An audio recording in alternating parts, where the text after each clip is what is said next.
ഇന്നത്തെ പ്രിയപ്പെട്ട കഥ മലയാളത്തിന്റെ സുൽത്താനായ വൈക്കം മുഹമ്മദ് ബഷീറിനെ കുറിച്ചാണ്. ബഷീർ ഭാർഗവീ നിലയത്തിന്റെ തിരക്കഥ എഴുതുന്ന സമയം ഒരു ഓണക്കാലമാണ്.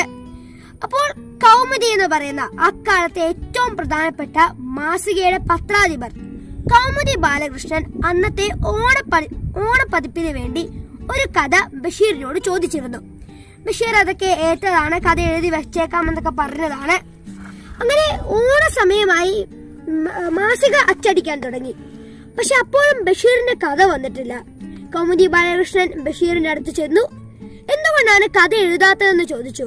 അപ്പോൾ ബഷീർ പറഞ്ഞത്, ഞാൻ എന്റെ പുതിയ സിനിമയായ ഭാർഗവീ നിലയത്തിന്റെ തിരക്കഥ എഴുതുകയാണ്, അതുകൊണ്ടാണ് എനിക്ക് എഴുതാൻ സമയം കിട്ടിയില്ല, പിന്നീട് ഒരു ദിവസം എഴുതി തരാം. അപ്പോ കൗമുദി ബാലകൃഷ്ണൻ ഭയങ്കര സങ്കടപ്പെട്ടു.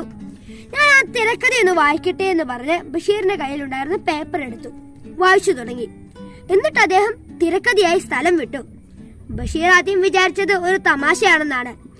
പിന്നീടാണ് മനസ്സിലായത് കൗമുദിയുടെ ഓണപ്പതിപ്പിലേക്ക് ഈ തിരക്കഥയും കൂടി അച്ചടിക്കാൻ പോവുകയാണെന്ന്. ഓടിപ്പിടിച്ച് ബഷീർ കൗമുദിയുടെ ഓഫീസിൽ ചെന്നു. അപ്പോൾ കൗമുദി ബാലകൃഷ്ണൻ പറഞ്ഞു, എഴുതിയ കാര്യങ്ങളെല്ലാം ഞങ്ങൾ പ്രിന്റ് അടിച്ചാലും കത്തിച്ചു കളയാം, ഈ അച്ചടി തുടരുകയില്ല. പക്ഷേ ഇപ്പോൾ ഇവിടെ വെച്ച് നിങ്ങൾ ഞങ്ങൾക്കൊരു കഥ എഴുതി തരണം. ബഷീർ അപ്പോൾ ഒരു കഥ എഴുതി. ഒരു ചെറിയ നോവലായിട്ടാണ് കഥ എഴുതിയത്. ഒരു ചെറിയ നോവൽ രൂപത്തിൽ എഴുതിയ കഥ ബഷീർ കൗമുദി ബാലകൃഷ്ണന് കൊടുത്തു. അദ്ദേഹം അത് അച്ചടിക്കുകയും ചെയ്തു. ആ കഥ നമ്മളിപ്പോൾ അറിയപ്പെടുന്നത് മതിലുകൾ എന്നാണ്. ഈ ഒരു കാര്യം കൂടി, ഈ മതിലുകൾ കാരണം കൗമുദിയുടെ ആ വർഷത്തെ ഓണപ്പതിപ്പ് ഒന്നുകൂടി വീണ്ടും അച്ചടിക്കേണ്ടി വന്നു. അത്രയ്ക്ക് പ്രശസ്തമായി മാറി ആ കഥ. പിന്നീട് അത് സിനിമയാക്കപ്പെട്ടു.